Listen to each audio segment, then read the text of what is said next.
Hello दोस्तों, स्वागत है आपके अपने ही यूट्यूब चैनल अनुभव टेक पर। दोस्तों, आज के इस कंप्लीट वीडियो में डिस्कशन करने वाले हैं पॉलिटेक्निक एंट्रेंस एग्जाम 2024 के लिए फिजिक्स के कुछ मोस्ट इंपॉर्टेंट क्वेश्चंस कराने वाला हूं, जो कि आपके पॉलिटेक्निक एंट्रेंस एग्जाम में कई साल रिपीट हो चुका है। तो चलिए एक एक करके क्वेश्चंस को करवाते हैं बिना किसी टाइम वेस्ट किए। तो देखिए, पहला क्वेश्चन आपकी स्क्रीन के सामने है, देख सकते हैं। बहुविकल्पी प्रश्न है, मल्टीपल क्वेश्चन है।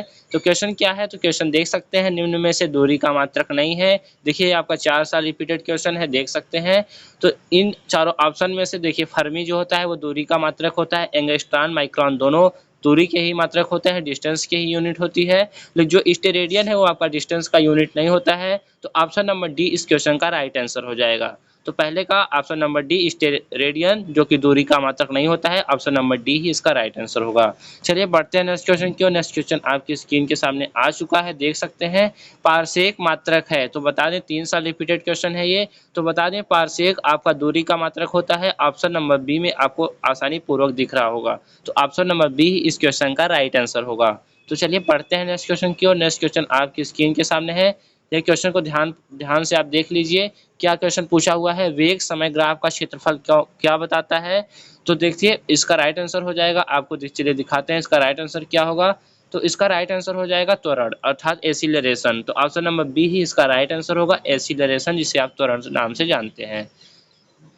तो चलिए बढ़ते हैं नेक्स्ट क्वेश्चन की ओर। नेक्स्ट क्वेश्चन आपकी स्क्रीन के सामने है। निम्न में से सदिश राशि है, तो देखिए सदिश राशियां किसे कहते हैं, तो सदिश राशियां जिसमें दिशा और परिमाण दोनों दिया हो उसे सदिश राशियां कहते हैं। ये भी 3 साल रिपीटेड क्वेश्चन है। तो देखिए, जो आपका द्रव्यमान होगा वो तो सदिश राशि होगा नहीं, न तो दूरी न तो चाल। तो जो आपका बल होगा, जो कि देखिए बल में डिस्टेंस डिस्टेंस भी दी हुई होती है और इसका परिमाण भी होता है। तो बल, ऑप्शन नंबर डी इसका राइट आंसर होगा। तो चलिए बढ़ते हैं नेक्स्ट क्वेश्चन की ओर। नेक्स्ट क्वेश्चन आपकी स्क्रीन के सामने है।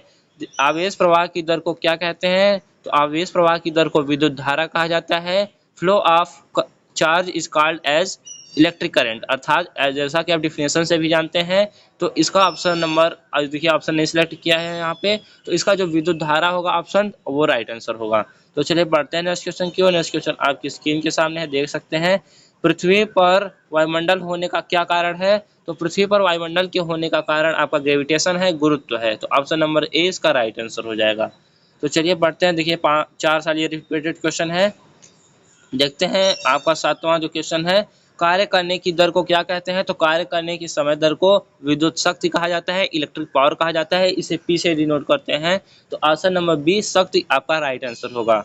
चलिए पढ़ते हैं नेक्स्ट क्वेश्चन की और। नेक्स्ट क्वेश्चन देखते हैं क्या है।